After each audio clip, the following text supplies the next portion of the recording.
کولرا یک نوع عفونت شدید روده می باشد. فرد مریض با ابتلا به ویروس وبا یا کولرا به اسهال و استفراغ شدید دچار می شود.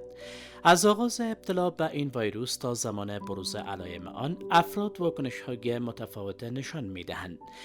در شمار این بیماری پس از چند ساعت نمایان می شود و در شمار هم تا 5 روز دوام پیدا می کند. اما معمولاً علامات این مرض از پس از گذشت 2-3 روز نمایان می شود. کولرا در حالات وخیم سبب از دست دادن شدید آب بدن انسان می شود و می تواند با خشک شدن آب بدن حتی سبب مرگ انسان گردد. چه چیز سبب کولرا در بدن انسان میشه؟ عامل اصلی شیوعی ویروس وبا یا کولرا آبهای نوشیدنی آلوده با فاضلاب می باشد. افزون بر این، غذاها و اجناس آلوده نیز می توانند سبب شیوعی ویروس کولرا گردند.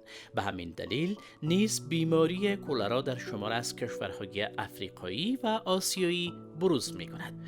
دسترسی به آب پاک آشامیدنی یکی از مهمترین و اساسی ترین موارد برای جلوگیری از شیوع این ویروس محسوب می شود. در مناطقی که به شدت با خطر این ویروس مواجه می باشند، باید آب آشامیدنی جوشانده شود و یا با استفاده از ماده کیمیایی کلور این ویروس را نابود کنند. مواد غذایی باید روی اجاق یا هم در داش پخته شوند. یکی از راه‌های دیگر مقابله با این ویروس واکسیناسیون می باشد. این روش حدود 90% برای انسان‌ها کمک می کند و تا 5 سال نیز تاثیرات آن باقی می ماند. از آنجایی که فرد مبتلا به کولرا آب بدن خود را از دست می دهد، دکتران باید به زودی ممکن آب بدن فرد بیمار و مواد اساسی مورد نیاز بدن را پوره کنند. به این خاطر دکتران محلول از آب پاک آشامیدنی با شکر و نمک و منرال‌های دیگر به فرد مریض می نوشانند. این محلول را سازمان صحی جهان نیز در دسترس تأسیسات صحی قرار می دهند.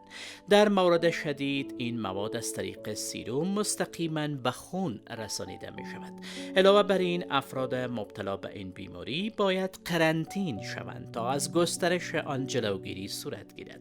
همچنین استفاده از آنتی بیوتیک نیز ممکن است.